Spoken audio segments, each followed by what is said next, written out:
Well, welcome to the Christy Jones Show, where it's all about living your life to the fullest.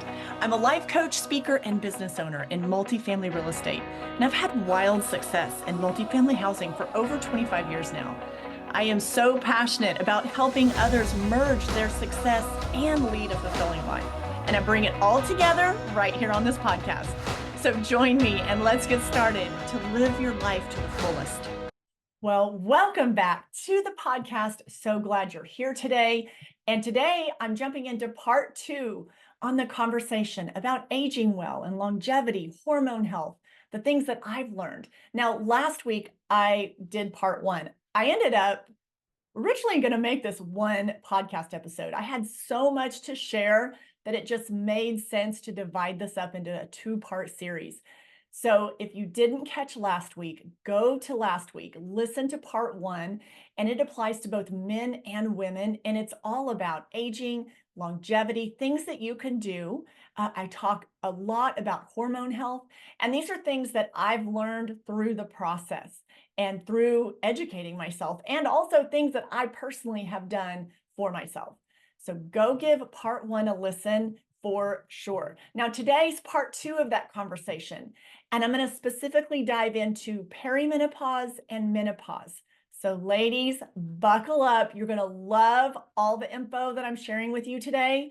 And again, this is me sharing my experience and the things that I've learned, because there's not a one size fits all when it comes to moving through this season of life. So I'm not a doctor, I'm not a nurse, but I know what's worked for me. And I've learned so much in this last 10 years. So buckle up, take some notes, and I hope you enjoyed today's podcast episode. I cannot wait to hear from you by going down and finding my email address down below and drop me your feedback. Also, pay attention to the show notes because I'm going to have all kinds of resources there for you. All right, enjoy the podcast. So now I want to switch gears and I want to talk about specifically perimenopause, menopause. And again, we're talking about the same age group, right? Same time frame, late 30s, 40ish.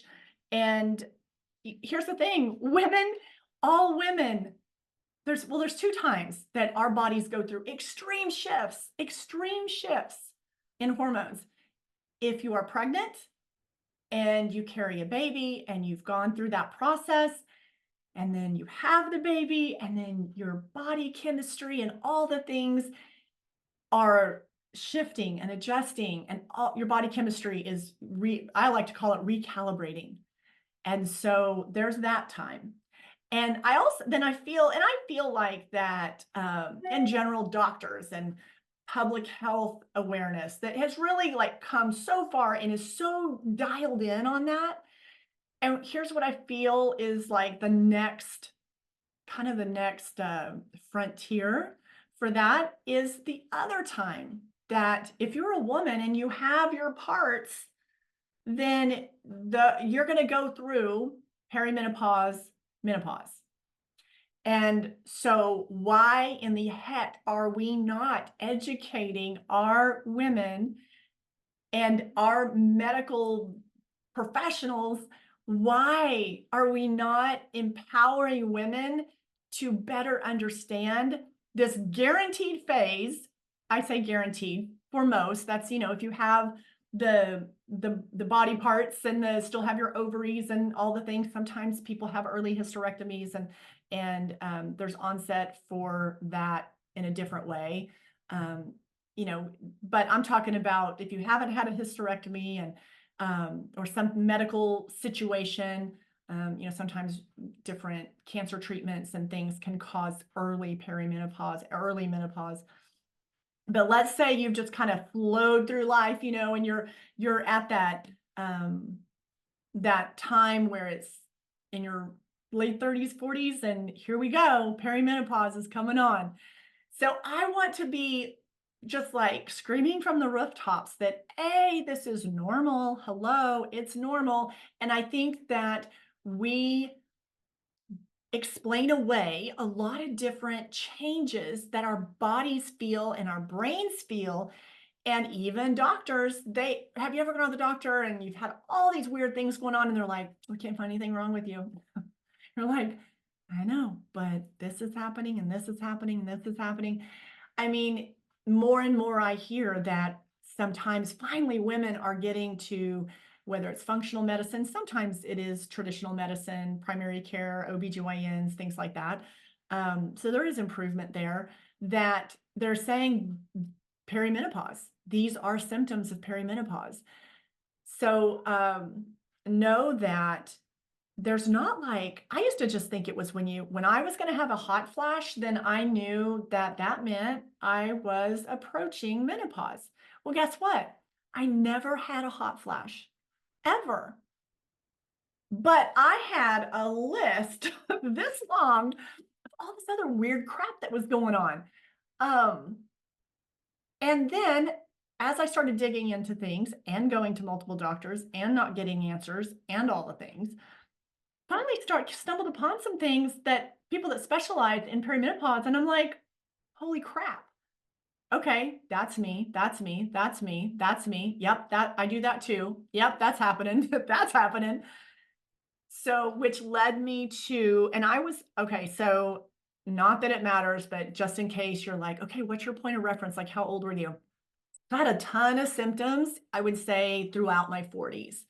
And I can see now some different things that were taking place in my late 30s, but definitely full board in my 40s.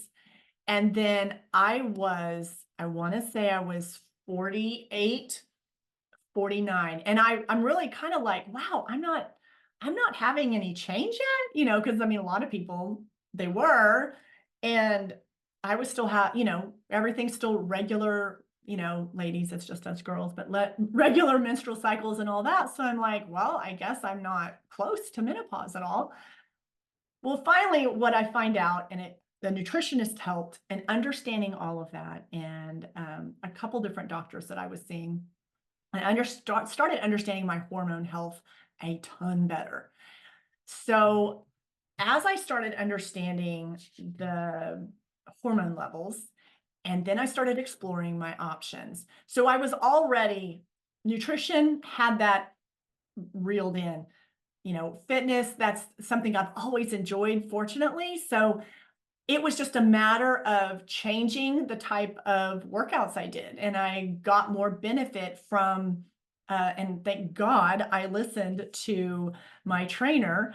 And when he said, you're going to lift heavy, you're going to lift heavy, we're going to lift heavy. So I moved away from a lot of HIIT training and intense cardio stuff. And also, I mean, I started weight training. I was weight training in my 40s, but it was a different type of programming that he put me on. And I have to say, I mean, it just has completely changed the structure of my body and how I feel. It's amazing. So yes, I mean, I dialed in my nutrition. I better understood that. I started supplementing with some of the things that I already talked about earlier, the different vitamins and things like that. I had extra things that I was taking back then because I was really deficient in them. But, once I got to a certain level, I don't need to take. That's why I do my blood work really on a somewhat regular basis, at least annually, because I want to know where I'm at, so I know what's my game plan going into the next year. So nutrition and exercise, strength training, it's really functional training is what it is. And when it comes to my strength training, I will say that it's also lifting, not only lifting really heavy, but the progressive, I think it's called progressive loads, or so it's so much better than just walking in the gym and being like, all right, I'll do some upper body, I'll do some lower body. So I have a total program, and I choose to invest the money in having someone write me a program and train me to make sure that I'm preparing my body. I really feel like I'm preparing my body for my life because I want to live it to the fullest. So, and I want to feel good. It's really important to me. So if that's important to you, then you're probably really loving this podcast. Um, okay, so I talked about nutrition, talked about working out.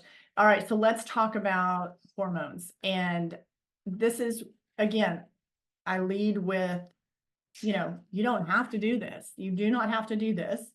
And um, you do nothing. You don't have to do any of it. There's a lot of different ways to optimize your hormones. So I think it's important that you educate yourself on that.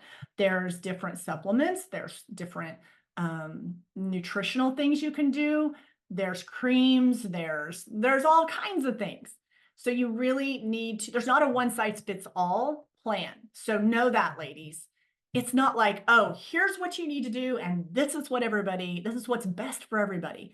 No, it's not a one size fits all. It's not that easy. So that's why you really got to dig in and figure out what's best for you, and you need to educate yourself. And so that's really why I'm wanting to talk to you right now, because I know you're wanting to be like, Christy, tell me what I got to do. Well, but what I do works for me, but what you need to do for you might be entirely, it's not going to be the exact same thing.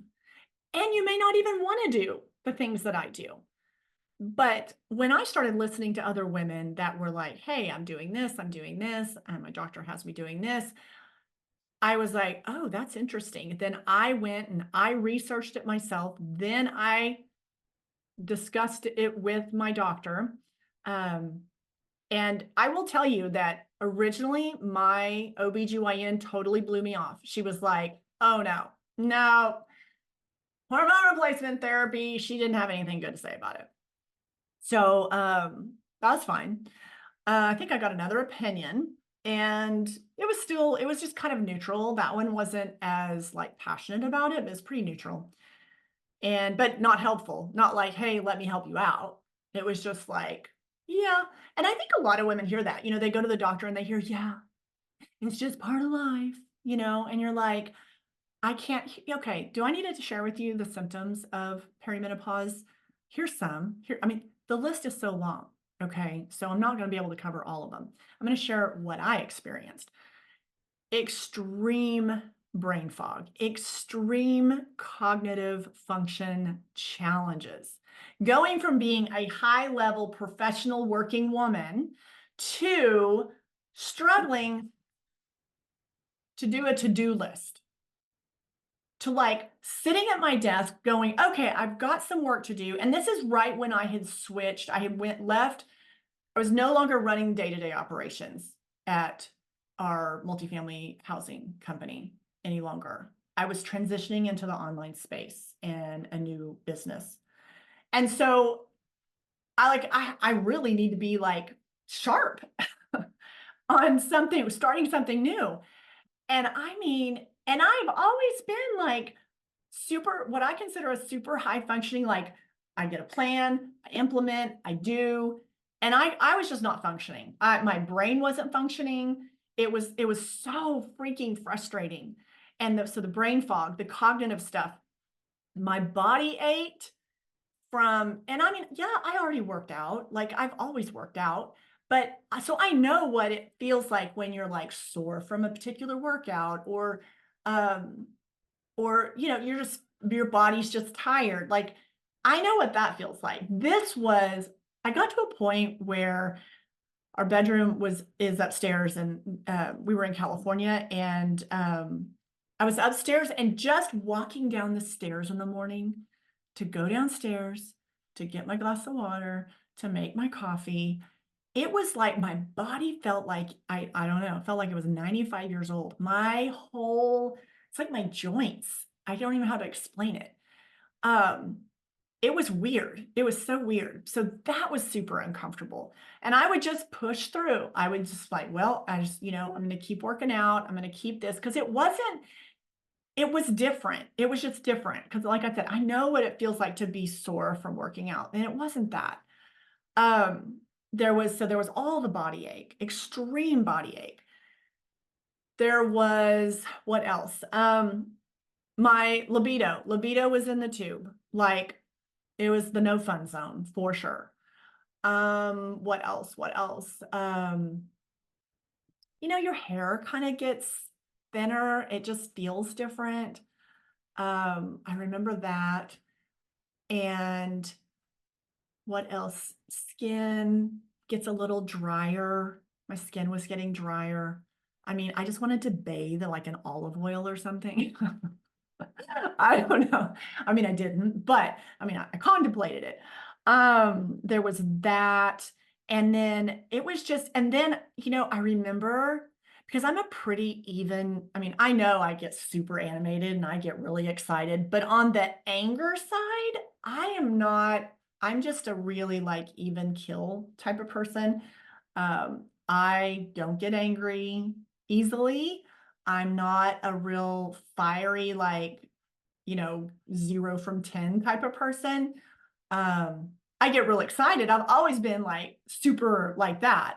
But I mean, when it comes to like being pissed off, I've always been pretty laid back, like, okay, just, I don't know.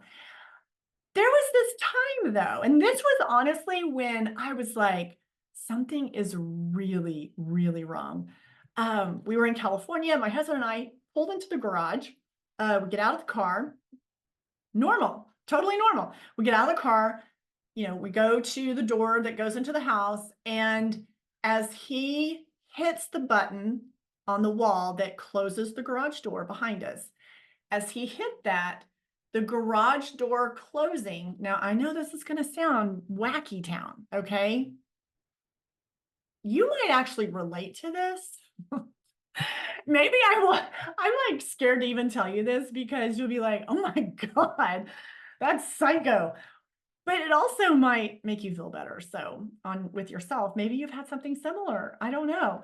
But anyways, he hits the button to close the garage door and I felt a fire, right? And again, we were getting along. We hadn't had any big discussion. Everything's pretty normal. And the noise from that garage door closing, I thought was like nails on a freaking chalkboard.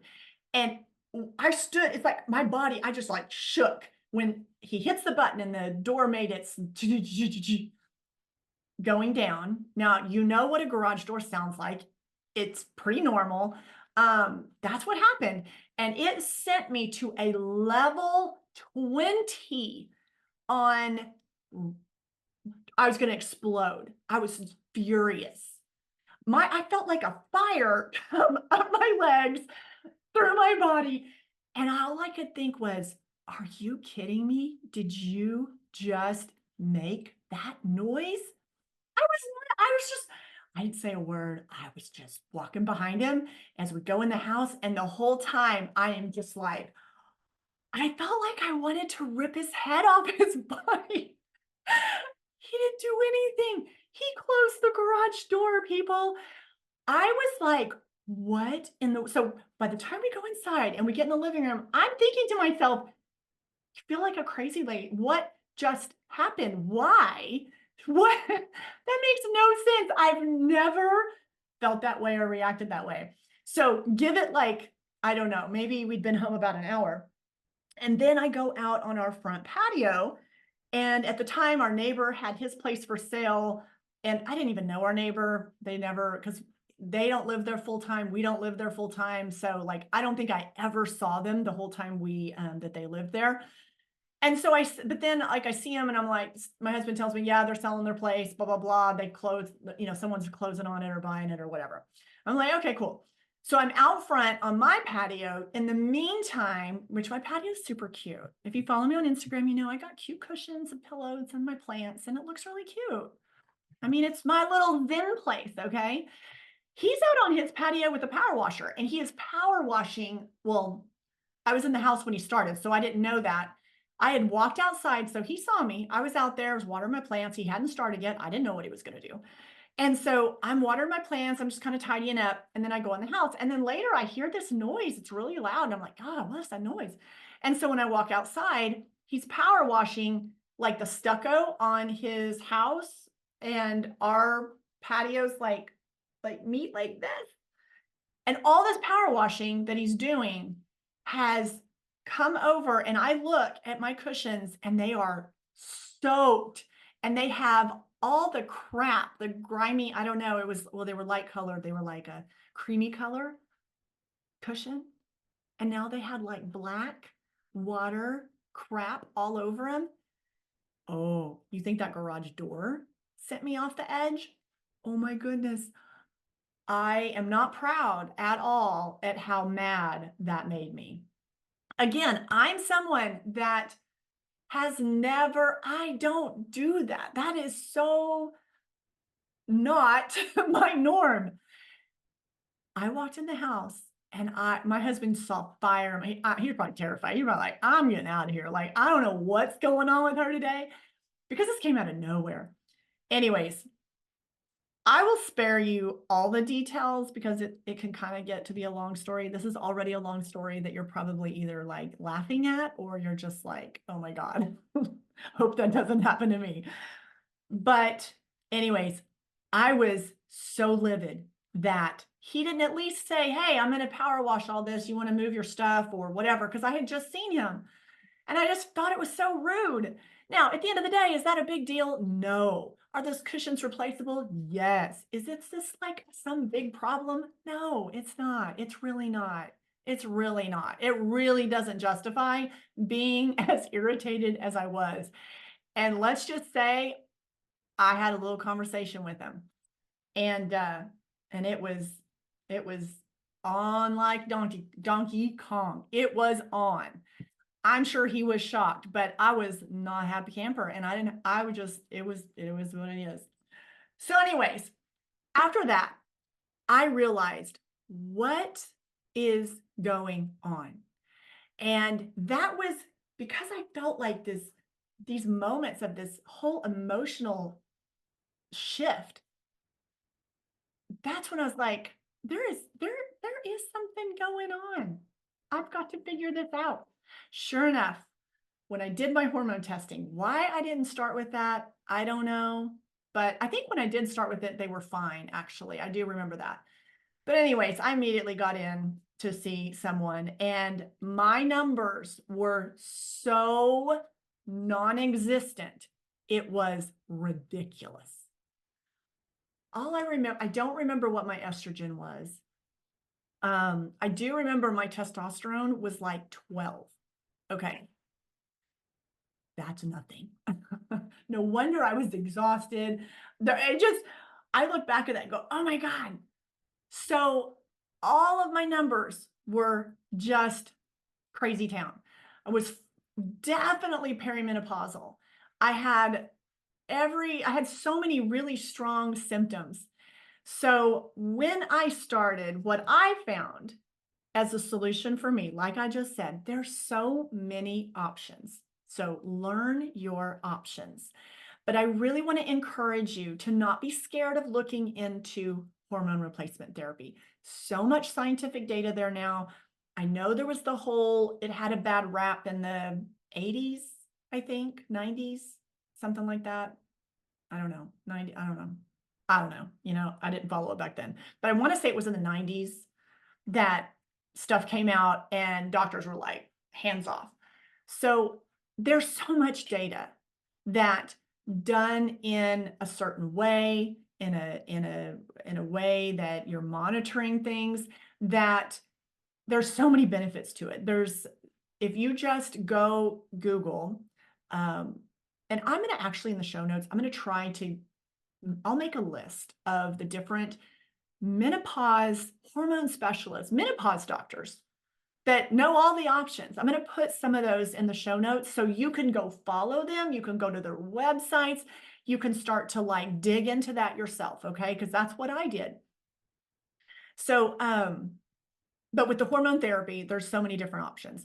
What I chose, the route I decided to do after a lot of discussion and a lot of research and reading, I went to bioidentical hormone replacement therapy.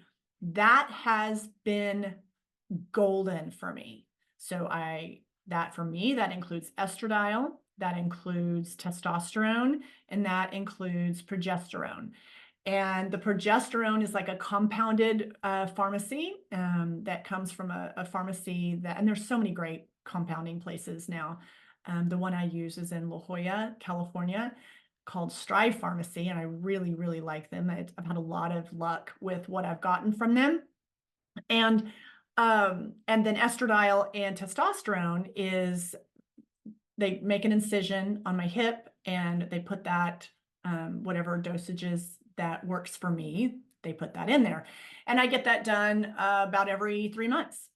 And I want to emphasize that just hormones is not like the cure-all to optimizing how you feel through that transition. And also, like, you can do this until, there's not an end date. So my hormone doctor, she has a patient that's like 92. And I'm like, yes, you go, girl. And still optimizes for her hormones. But you have to look at lifestyle. Like, you can't just go, oh, I'm going to do that and then nothing else. That's, I just, it's everything. It's like everything. It's lifestyle. It's the nutrition. It's the working out. It's the hormone optimization that's what I chose. I mean, it's everything together. It's stress reduction. It's really good quality sleep. So there's not a one size fits all, but there's options. There's options and there's solutions. And so let me just glance at my list really quick, because this is just for the ladies. I wanted to share. So I'm going to share right now. And I started HRT. That was in 2021. That's right. Because I started deep diving all of this at 48, 49. And then by the time I was 51, that's when I was like ready to do something. I had already like woven in all those other things that I've been talking about, right? So I had everything like, and then I had that moment, that little story I told you. Ugh. And then all these other things that were going on, because I still had the fatigue and the brain fog and the body aches and all the things. So I was 51 when I did that. And so now I'm 54. And I get my lab works done. I do my labs every 3 months. That's a decision for myself and my doctor. We both feel good with that. A lot of, I mean, it's not, as she says, you don't have to do it that often, but I like the information.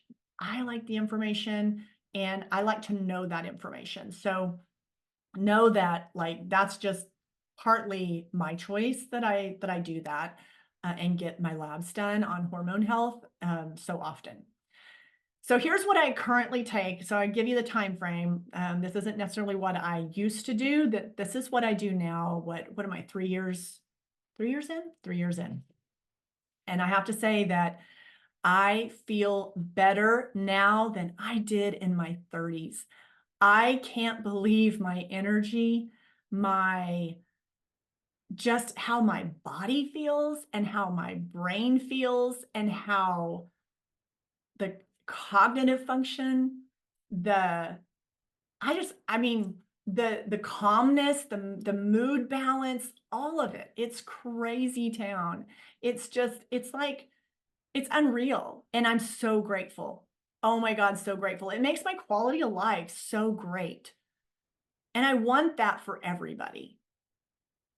But the way you achieve that is going to look different from the way that I do it, because we're all different. And that's why you got to like empower yourself, educate yourself. Oh, also I don't want to leave this out before I tell you what I take. So when it comes to hormone replacement therapy, some things that I've learned and really kind of what pushed me over the edge on, okay, I'm going to do this, is the benefits of HRT. And I did not know this. Like, I'm thinking the benefits are just like to take care of those symptoms, right? The perimenopause symptoms. And so I'm thinking that was it. But what I ended up learning is the actual benefits of HRT. So just a couple that were important to me. Benefits of HRT are it strengthens your skeletal system. So it wards off osteoporosis. Now, osteoporosis runs in my family. If you don't know anything about it, it is no fun to mess with. Think about as you age, estrogen is what keeps our bones healthy. And as we stop making estrogen, our bones get weaker and more brittle. So think of like bone fractures. I mean, basically, there's one of the studies they did, and I think this is the menopause doctor I follow and that I started reading. She has a great podcast that she's in the UK, and they did a study with estrogen treatment for seniors that live like in nursing homes because the frailty, the broken bones, the hips, the rib fractures, all the things, and also UTIs. You guys, UTIs, that was another symptom I forgot to mention. I started having those all the time. It's like, if I have another urinary tract infection, I'm gonna just like lose my mind. Um, those can increase as our hormone levels decline. So, and I believe it was the estrogen level. So as I balanced as I optimized my estrogen level, UTIs are non-existent now. I mean, they are non-existent. And women that live there's a study that women in nursing homes, specifically like senior living facilities, so nursing facilities, um, that they have high propensity for UTIs, and they have high propensity for bone fractures and things like that.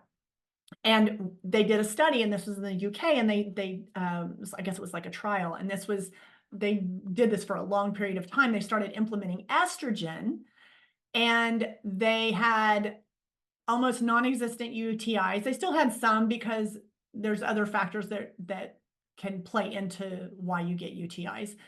But the amount of UTIs that the women would have significantly decreased, and the bone health like started to slowly improve.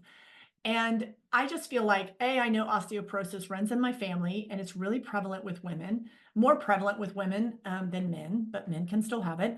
And you hear about like people break a hip, you know, you don't want to break a hip. All I know is like after it can get a little more problematic if you have an issue like that. So you want strong bones. You have to have a strong frame to hold up your body, to move through your life in the best way possible. So to me, I was like, okay, that's a no-brainer. Estrogen is helping my bone health. Bone scans are excellent to get. I want to say in your 50s, but it's good to have like a benchmark of this is what my bone health looks like now. And then later in life, to like do a bone density scan, and it's super helpful.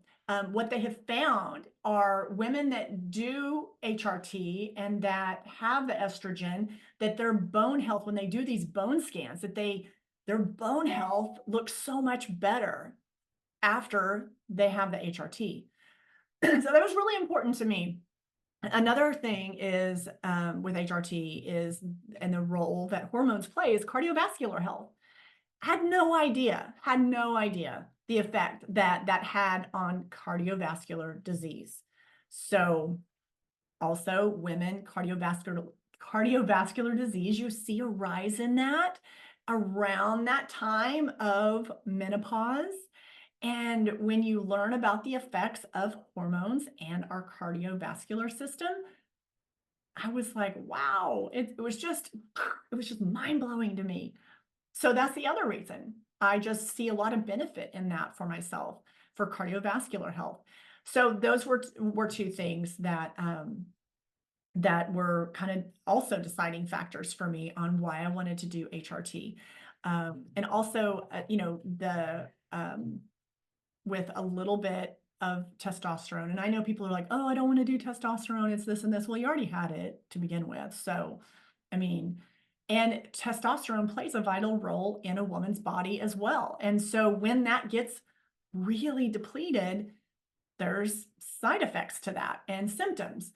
And there's a cause and effect on everything. And so when I keep that at a more optimal level for me, my energy, a lot of times people always think testosterone, they just think of sex drive. And yeah, it does help that. But it's also your ability to build muscle, to have a strong body. So if you have zero testosterone, you're not going to have energy. It's going to be really hard to build muscle, and muscle is your friend in longevity. And your fatigue, your interest in life, like when you see people and they're just like, they just kind of like giving up, like you see people and they don't have any interest in the things that they used to have interest in. Sometimes it's just as simple as evaluating, like, what's the testosterone level in the body? Like, how do we optimize that? You're not going to get a deep voice. You're not going to grow a beard. I mean, those are like, I mean, honestly, I was worried too. I was like, well, I don't know. What does that mean? Because I'm a girl. Like, I don't want like manly things going on.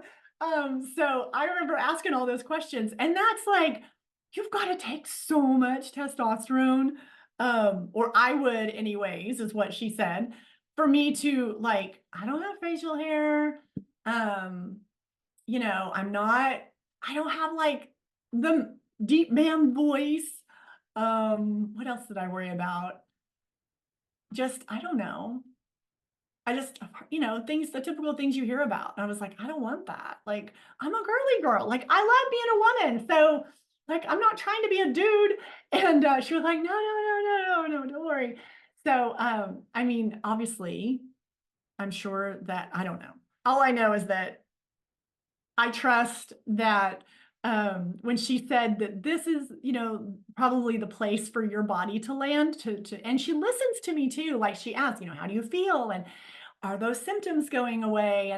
And so I think that's really important too. It's not just the numbers, but you've got to have a doctor that like listens to how you feel and how you're experiencing it, your symptoms, how those are adjusting. So it's not just like, okay, this is what we do, here's the data, you're done. That it's not exactly like that. Like, it's a good doctor is going to listen to you, listen to your feedback, and also take in account the data, but also take into account the feedback and the experience that you're having of your symptoms and how things are going for you. So there's that. Okay. So let me wrap. I'm going to give you the things that I actually take right now if you want to jot these things down. So obviously, I've told you I do bioidentical hormone replacement therapy. I would literally give my right arm before I would stop doing that. I plan to do it my whole life. I mean, I really do. At this point, there's all positive data and as to doing that, and it works for me, and I feel good about it. And so that's my game plan right now. I also take vitamin D3 daily. Vitamin D3, like I said, I think it's with K. Magnesium, I take magnesium at night. Magnesium is for like some of the benefit. I'm not going to give you every benefit of all of it, but some of the benefits of each of these. So magnesium is going to be like nerve function, muscle function. It helps with protein synthesis. So that's some benefit of magnesium, but take it if again, I take it in the evening because it has like kind of makes you a little sleepy. So it's excellent to take before bed. I also take my progesterone at night, and I take that with my magnesium and take that at night because that helps you sleep. It just the way what it does in your body, it can make you sometimes a little sleepy or more calm feeling. So it's an excellent one to take at bedtime.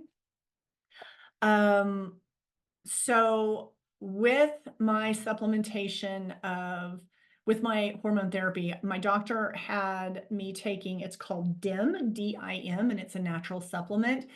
I was taking it to I was trying to increase my free testosterone number. So when you have a lab done, there's testosterone. There's one of the little spinoffs from that is called, and you get a data number on free testosterone.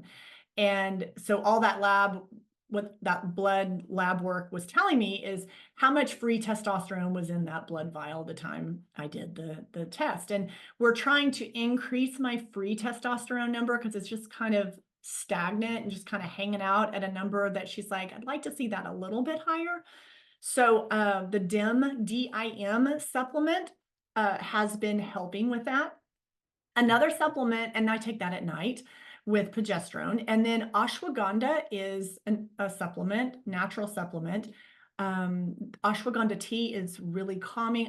Women in perimenopause, menopause find that really sometimes helpful as well. You can have it as a tea. You can have it as like a supplement, like a gummy. I travel with the little gummies, and it reduces cortisol, has a really calming effect. So that's something to put in your little toolkit there. B12, I choose to do a liquid B12, but B12 is going to help with your energy. And I just blow through my B12 for some reason. I just really, and I think, the more active you are, the more you're going to kind of go through these things. So, but I do B12 daily, and fish oil, the capsules, they're huge. I don't really like them. It's probably my least favorite thing to do, but whatever. But the omega-3 fish oils. Then I mentioned that I did the glutathione in an IV therapy treatment, and that's an excellent antioxidant, and that's something that I've just started to weave in. And then also the NAD. And the NAD is something that I'm going to be taking in a capsule, and but really interesting, the NAD. So you look into that, read about that, because I think you're going to find it so fascinating. I know I did, for sure. So anyways, that is your brain. Okay, is probably like, right? I know mine was when I'm learning stuff all the time. Perimenopause, let me also say this, ladies. Perimenopause is a long process. Can last 7 to 10 years. It's the process, I like to describe it as the process of the baby factory shutting down, okay? So your hormone levels are starting to decline. All these internal changes are happening, and the baby factory is shutting down. That's what I say. I mean, I didn't get that out of a book or anything, so don't send me some weird email or text or whatever. Like, I just made that up. That's just how I describe it. And so it's your body's going through that process. So perimenopause is a long time. All right. That's why it's important to find what's going to work for you, or make your decision of if you want to do anything to optimize how you feel during that time frame. Menopause literally is one day. It's one day. I was so confused on this originally. I was like, I thought menopause was like this whole phase that you went through. Menopause is one day, okay? Menopause is after you have gone 12 entire whole months without a menstrual cycle. I haven't gotten there yet. I'm sure that I'm approaching it soon, but that's after you've gone 12 entire months with no menstrual cycle. So that is one day of menopause. Everything after that is post-menopause, okay? And all of these things that I've talked about, my doctor has told me that you can continue doing those. Like, this is all about enhancing your quality of life as we age. So don't let this overwhelm you. I know it's a lot to take in, especially if you're hearing this for the first time. But here's the thing, like, just lean into it. Just start learning. And there's not a one size fits all. So what I do is definitely not what you need to do. Okay. I'm just sharing with you because I like to share, so that there might be one or two things that you pull from this conversation that you feel like would work for you. And if it can benefit your life and make you feel better and move through your life in a much better way, I want that for you. All right, I'm going to put a bunch of different links down in show notes for you guys, and I hope that's helpful. If there's anything else I can do to support you in living a lit up life as you get older, please do not hesitate to reach out to me. My email is right down there. Just hit reply, drop in my inbox, hit me up with a DM on social, and we'll continue the conversation. All right, until next week, see you guys. I will see you soon. Take care. I want to thank you for tuning in today to the podcast, and I hope you've enjoyed the conversation and all the info that's been shared today. And I hope you've come away with a few ideas on how to make the most out of it for your life. If you loved this episode, be sure to share it with your friends and family. And also make sure you subscribe to the podcast and tap that subscribe button so you never miss an episode. Also, it would mean the absolute world to me if you would leave a podcast review. So until next time, my friend, keep flourishing and thriving and live your life to the